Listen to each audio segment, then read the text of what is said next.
तर राज्यातल्या सर्व शेतकऱ्याला सांगू इच्छितो की 13 जूनच्या नंतर काय होईल, राज्यामध्ये आता हे जे आजपर्यंत जे थांबलेला पाऊस आहे ते 13 जून पासून परत राज्यामध्ये पावसाला थोडी सुरुवात होणार आहे. 13 जून नंतर जे पाऊस पडेल, 13ला पडेल, 14, 15, 16, 17, 18, 19 हे काय होईल, एक दिवस पडेल, पुन्हा दुसऱ्या दिवशी येणार नाही, तिसऱ्या दिवशी पडेल, चौथ्या दिवस येणार नाही. म्हणजे 13ला येईल तर 14ला येणार नाही, 15ला येईल तर 16ला येणार नाही, 17ला येईल तर 18ला येणार नाही. असं करत करत काय होईल, या 18-19 तारखेपर्यंत हे पावसाचं वातावरण असंच राज्यभर विखुरलेलं स्वरूपाचं भाग बदलत पडत राहणार आहे. मग राज्यात मान्सूनचा पाऊस परत करीत दाखल होणार आणि शेतकऱ्याचे पेरण्या कधी होणार. तर राज्यातल्या सर्व शेतकऱ्याला सांगू इच्छितो की मी पहिल्यापासूनच म्हटलं होतं की यावर्षी 3 टप्प्यामध्ये पेरण्या होणार आहे. एक टप्पा राहील 7 ते 14 जूनचा. तर 7 ते 14 मध्ये काही भागामध्ये इकडं केजच्या पलीकडे तिकडे काही भागामध्ये जिथं जास्त पाऊस पडला तिकडे पेरण्या सुरू झाल्या, त्यांचे फोन देखील आले. इकडे सातारा, सांगली, कोल्हापूरकडे देखील ते सोयाबीन तिकडे देखील काही भागामध्ये पेरण्या सुरू झाल्या, लागवडी सुरू झाल्या. पण काय झालं त्याच्यानंतर महाराष्ट्रामध्ये की आपल्याकडं महाराष्ट्रामध्ये पाऊस सगळीकडे पोहोचत नाही.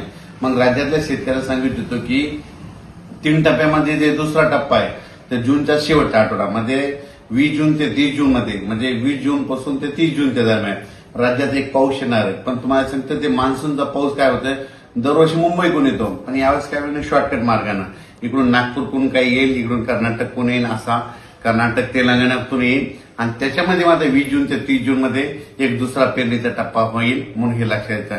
त्याच्यानंतर परत याच्यातून जर काही शेतकरी उरले तर परत एक तिसरा टप्पा पेरणीचा राहणार आहे. आणि त्याच्यामध्ये तुम्हाला सांगतो 10 जुलै ते 15 जुलै मग त्याच्यामध्ये राहिलेल्या सायलेल्यांच्या सगळ्याच्या पेरण्या त्याच्यामध्ये होतील. पण शेतकऱ्याला माझी विनंती की जमिनीमध्ये चांगली ओल असेल तरच पेरणीचा निर्णय घ्या, नसता पेरणी करू नका. कारण की 4 बोट 6 बोट ओलीव पेरणी केली तर ती आतापर्यंत फेल जाते, हे स्वतःचा देखील अनुभव आहे. म्हणून जमिनीमध्ये ईदवर ओल गेली त्यानंतर पेरणीचा निर्णय तुम्ही स्वतःचा घ्यायचा. आणि राज्यामध्ये मात्र 20 जून पासून म्हणजे 20 पासून काय होईल, बऱ्याच भागामध्ये पावसाला सुरुवात होईल. मग ती मान्सूनचाच पाऊस असेल. 20च्या नंतर ते 21, 22, 23 जसं जसं ते जूनच्या शेवटच्या आठवडा येईल तसं मग काही भागामध्ये बऱ्याच ठिकाणी मान्सून दाखल होईल आणि त्याच्यामध्ये देखील एक पेरण्या होतील. आणि त्याच्यामधून जर काही शेतकरी उरले तर 10 जुलै ते 15 जुलैमध्ये पेरण्या होतील म्हणून हे लक्षात घ्यायचं. आणखीन एक तुम्हाला एक माहिती विषय सांगतो की बऱ्याच शेतकऱ्याचे फोन आले मला की ते म्हणतात की यावर्षी दुष्काळ पडेल का. तुम्हाला सांगतो कालच 7 जून लागला, आणखी 2-3 दिवसच झाले की लगेच काय झालं की तुम्हाला वाटतं की दुष्काळ पडेल. तुम्हाला सांगतो आज आहे असं ना, 11 जूनला दुपारी 12 वाजता आकाशामध्ये जर खळ दिसलं, सूर्याला खळ आलं तर त्यावर्षी पाऊस कमी पडतो, दुष्काळ पडतो.